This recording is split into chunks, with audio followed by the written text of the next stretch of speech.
नमस्कार, ABC channel में आपका स्वागत है। मैं हूं सचिन श्रीवास्तव और आप मेरे साथ देखेंगे आजमगढ़ से जुड़ी खबरें। आइए नजर डाल लेते हैं आज की खास खबरों पर। खबर के प्रायोजक हैं Rama multi speciality hospital and trauma centre, Naroli Azamgarh, Vedanta hospital, Lachhirampur Azamgarh और वुडन टच भंवरनाथ आजमगढ़।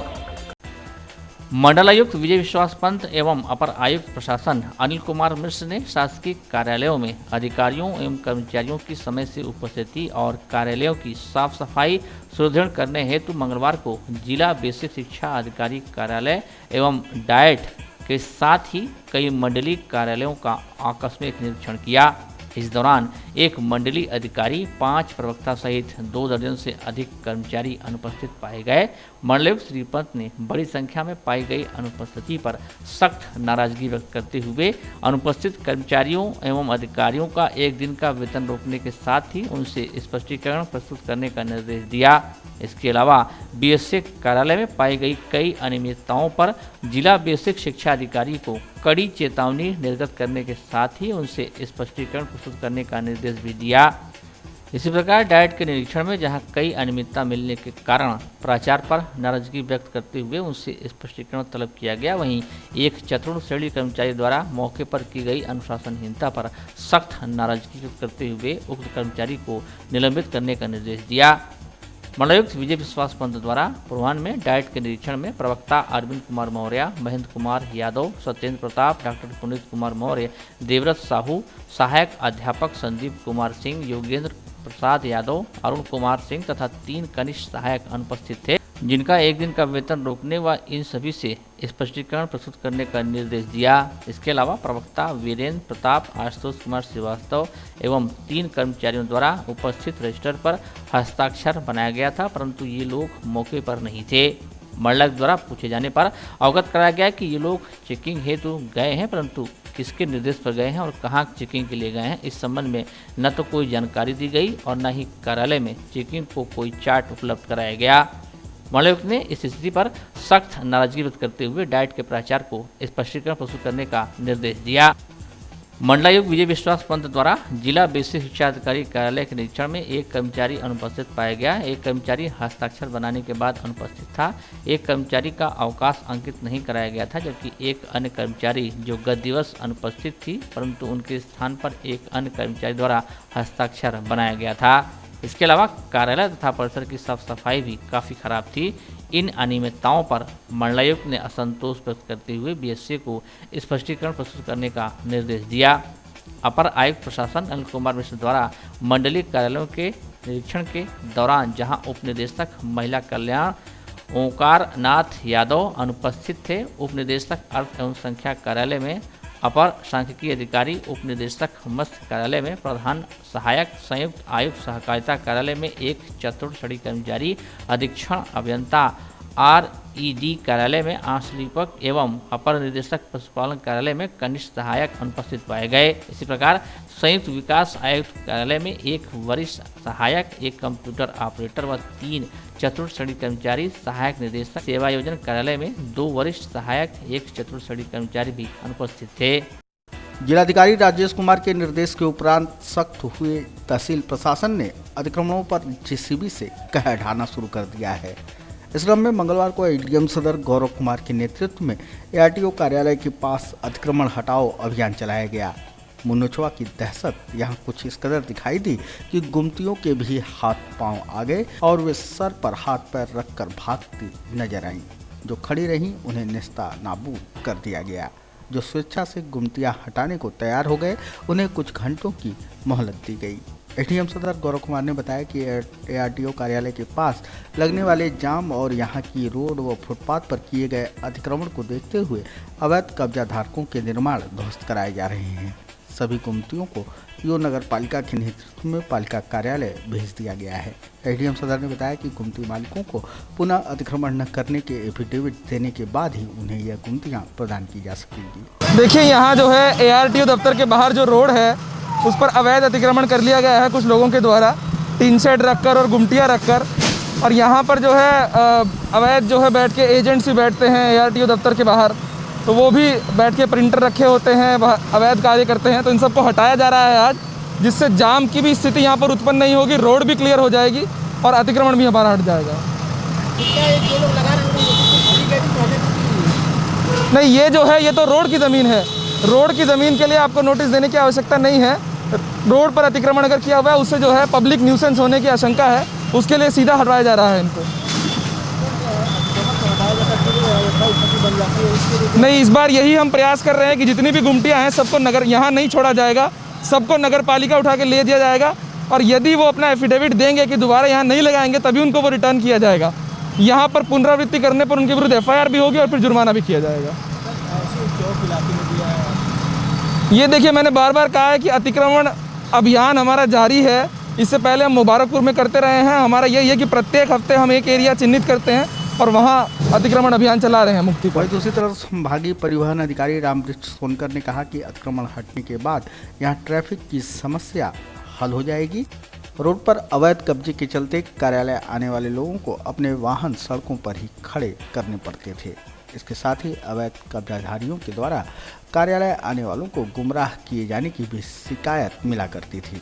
देखिए, उससे जो प्रशासन द्वारा अतिक्रमण हटाया जा रहा है उससे हमारे यहाँ ट्रैफिक की बड़ी प्रॉब्लम होती थी और आम जनमानस को आने जाने में दिक्कत होती थी। गाड़ियाँ ये लोग अवैध तरीके से सड़क पे ही पार्किंग कर रहे थे और जो अतिक्रमण की वजह से लोगों को मिसगाइड भी किया जाता था। वहाँ पे कुछ ऐसे लोग भी बैठते थे जिससे मिसगाइड होते थे। अब ऐसे ठीक है कि जो हमारी जनता आएगी सीधे हमारे पास आएगी और हम उनका काम कर पाएंगे और थोड़ा ट्रैफिक का भी आवागमन अच्छा होगा। दोबारा फिर लोग बैठते दुकान रहते, प्रशासन के पास अधिकार है, दोबारा फिर होगा, ये तो उनका अधिकार है। नहीं, हम लोग की कोई अनुमति नहीं रहती, नहीं वो हमारा अधिकार क्षेत्र है। मेरा तो कार्यालय का ही अधिकार है। वो तो जो बाहर है वो तो नगर पालिका का क्षेत्र है। प्रशासन जिलाधिकारी राजेश कुमार द्वारा सहायक संभागीय परिवहन कार्यालय आजमगढ़ का आकस्मिक निरीक्षण किया गया। निरीक्षण के समय वेंडर पर्यवेक्षक उपस्थित मिले। इस कार्यालय में कुल 9 वेंडर कर्मचारी कार्यरत हैं, जिसमें से 8 वेंडर कर्मचारी उपस्थित मिले। निरीक्षण के समय सहायक संभागीय परिवहन कार्यालय में कोई अधिकारी कर्मचारी उपस्थित नहीं मिले। इसी के साथ ही जिलाधिकारी द्वारा उपस्थित पंजिका का अवलोकन किया गया, जिस पर पाया गया कि इस कार्यालय में कुल 5 नियमित कर्मचारी कार्यरत हैं। उपस्थित पंजिका का अवलोकन करने पर पता चला कि सगीर अहमद वरिष्ठ सहायक आज तथा विनोद कुमार 23 और 24 नवंबर को अनुपस्थित हैं, जिस पर जिलाधिकारी ने सहायक संभागीय परिवहन अधिकारी को निर्देश दिए कि उक्त दोनों कर्मचारियों का स्पष्टीकरण प्राप्त करते हुए समुचित कार्रवाई करें। यह सुनिश्चित करें कि भविष्य में निर्धारित समय से सभी कर्मचारी कार्यालय में उपस्थित रहें। निरीक्षण के समय कार्यालय परिसर में सड़क सुरक्षा सप्ताह से संबंधित बैनर क्षतिग्रस्त पाया गया, जिस पर जिलाधिकारी ने निर्देश दिया कि इसके स्थान पर दूसरा बैनर बनवाकर सही ढंग से लगवाया जाए। आजमगढ़ के रानी की सराय थाना क्षेत्र के तमौली गांव के ग्रामीण मंगलवार के दिन पुलिस अधीक्षक कार्यालय पहुंचे और एक शिकायती पत्र SP को सौंपा। पीड़िता संगीता देवी का आरोप है कि सपा सरकार के पूर्व मंत्री के साढ़ू का पुत्र राजू यादव काफी मनबड़ और दबंग है। वह आए दिन ग्रामीणों को किसी न किसी तरीके से प्रताड़ित करता रहता है। बच्चों के विवाद में उसने मेरे साथ छेड़छाड़ व मारपीट की। थाने पर जाने के बाद भी कोई कार्रवाई नहीं हुई, क्योंकि वह सपा सरकार के पूर्व मंत्री का रिश्तेदार है। पीड़िता का कहना है कि हमारी कोई सुनवाई नहीं हो रही है। खास बात यह है कि राजू यादव जब पीड़ित परिवार को मारपीट रहा था तो किसी ग्रामीण ने इस घटना का वीडियो बना लिया, जो सोशल मीडिया पर तेजी से वायरल हो रहा है। बावजूद इसके रानी की सराय थाना पुलिस दबंग पर कोई कार्रवाई नहीं कर रही है। पीड़िता ने SP को प्रार्थना पत्र देकर कार्रवाई की मांग किया। आपको बता दें कि यह वही तमौली गांव है जिसे सपा संरक्षक मुलायम सिंह यादव ने बतौर आजमगढ़ सांसद आदर्श ग्राम के रूप में चयनित किया था। बात जो है कि हम सुबह 9 बजे की बात है, वह आया सुबह चुपचाप। कौन आया? राजू आया, दुर्गा के साड़ू के लड़के आया और वह मेरे जो न कि मेरे साथ मुझे जबरदस्ती करने लगा। उसके बाद 10 गुंडे थे, वो आए सब मुझे जबरदस्ती करने लगे तो मैं उसको बाप बाप चिल्लाए तो मेरा आदमी नहा रहा था, वो दौड़ कर आया। जब वो बोला तो दौड़ कर गुंडों को बुलाया, इसको कट्टा सटाकर दिन में ही लेकर चला गया। मेरे साथ जबरदस्ती किया, मेरे सारे गहने छीन लिया, मुझे मारा पीटा, मुझसे जबरदस्ती किया बहुत देर तक। ऐसा कर रहे हैं? वह एक पड़ाके के बच्चे की छोटी सी बात है, इसी बात के चलते। और मैं उस समय मौके पर नहीं था, जबकि मैं चली गई थी जो न कि कहीं और। उसके बाद जो न कि मैं मैके चली गई थी और ये भी नहीं थे, बाजार गए थे ड्यूटी के लिए, मजदूरी करने आए रात में। उस दिन की बात जो बीत गई तो हम लोग कहीं से जाने दीजिए। थाने पे क्या हुआ? थाने पे 100 नंबर आई तो ले गई, उसको भी लगी मुझे भी ले गई। आएंगे तो जो कि FIR दर्ज किया जाएगा। 2 घंटे बैठाया, 2 घंटे के बाद दरोगा जी ने आए, बोले कि तुम बाहर जाओ, जब तुम्हारा बच्चा नहीं आ रहा है तो तुम बाहर जाओ। उसके बच्चे को नहीं बुलाएं और वो कह रहे हैं कि जाओ बाहर, यहाँ मंत्री जी का ऑर्डर आ रहा है, FIR नहीं दर्ज किया जाएगा, भगो यहाँ से भगो। तुम क्यों नहीं भाग रही हो, क्यों बैठकर यहाँ आकर बैठी हो, बदतमीज हो क्या? दरोगा जी ने बोले। मैं चली आई। सर मेरे साहब से मिली हैं? मेरे आदमी को रात 8 बजे तक बैठाया था, जबरदस्ती जो है कि सादे पेज पे साइन करा लिया वो धमकी देकर। क्या चाहती हैं आप? मैं यही चाहती हूँ कि सर मैं इस मुकदमे को पेश करना चाहती हूँ। इस FIR को मुझे मेरा पेश कीजिए। मैं इसके साथ जो है कि चलती रहूँगी। ये नहीं है कि मैं सुलह करूँगी, मैं सुलह नहीं करना चाहती हूँ। यातायात माह नवंबर के क्रम में सड़क सुरक्षा जीवन रक्षा के उद्देश्य को लेकर आयोजित किया जा रहा सड़क सुरक्षा सप्ताह 24 नवंबर को संपन्न हुआ। 18 नवंबर से आयोजित हुए इस सप्ताह के अंतर्गत अंतिम दिन समापन अवसर पर जीवन रक्षक प्रशिक्षण के कार्यक्रम का आयोजन किया गया। सर्वोदय महाविद्यालय में सेव लाइफ फाउंडेशन के तत्वाधान में आयोजित हुए प्रशिक्षण कार्यक्रम में वाहन चालकों और उनके संगठनों के पदाधिकारियों ने निर्धारित संख्या के अनुरूप प्रशिक्षण में प्रतिभाग किया। प्रशिक्षण के दौरान पुलिस अधीक्षक यातायात सुधीर जायसवाल ने प्रशिक्षण के उद्देश्य के बाबत विस्तृत जानकारी दी। ये 18 तारीख से 7 दिन का चल रहा है यातायात सड़क सुरक्षा सप्ताह। उसी के तहत आज सेव लाइफ फाउंडेशन की ओर से एक कार्यशाला आयोजित की गई है, जिसमें जीवन रक्षक उपायों के बारे में बताया जा रहा है, ट्रेनिंग दी जा रही है। और परिवहन विभाग और पुलिस विभाग के ओर से भी जो हमारे ऑटो टैक्सी चालक और बस चालक और अन्य चालक उपस्थित हैं, उनको इसमें ट्रेन किया जा रहा है तथा इनको यातायात नियमों को अपनाने के लिए, लापरवाही न करने के लिए बताया जा रहा है, जिससे दुर्घटनाओं में कमी आए और इनकी भी लाइफ सुरक्षित रहे।